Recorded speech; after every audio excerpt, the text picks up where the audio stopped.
पौल लुस्त्रामध्ये होता आणि प्रचार करत होता, बोलत होता, शिकवत होता, प्रभूचं ज्ञान, प्रभूची वचनं लोकांपर्यंत पोहोचवत होता.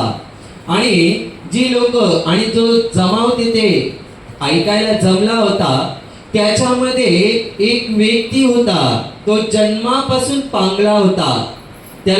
तो जन्मापासून पांगळा होता, त्याला नीट चालता येत नव्हतं, नीट उठता येत नव्हतं, कारण तो जन्मापासून पांगळा होता. पण पौल तिथे शिकवत होता, तो ते नीट लक्ष देऊन ऐकत होता.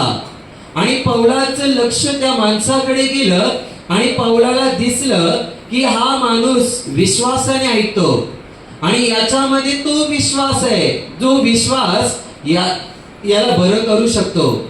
म्हणून ते बायबल मध्ये म्हटलंय, आपण बरे होऊ असा विश्वास आहे त्याचा. तो विश्वासाने बघत होता आणि त्याच्यामध्ये विश्वास होता की मी बरा होणारच.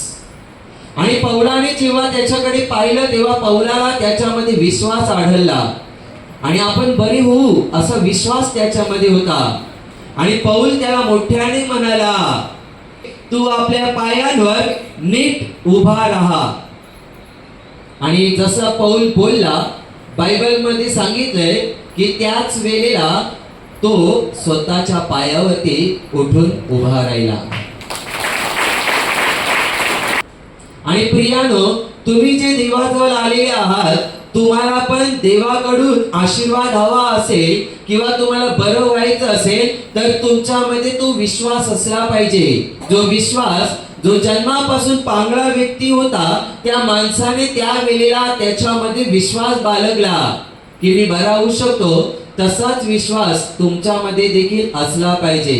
की ज्या प्रभू येशू बद्दल मी ऐकतो, प्रवचन ऐकतो, साक्ष ऐकतो आणि आता हे सगळं ऐकून माझा विश्वास वाढलाय की मी सुद्धा बरा होऊ शकतो आणि मी बरा होणार, देव मला बरं करणार, देव मला स्पर्श करणार, हा विश्वास तुमच्यामध्ये सुद्धा तुम्हाला जागृत करता आला पाहिजे.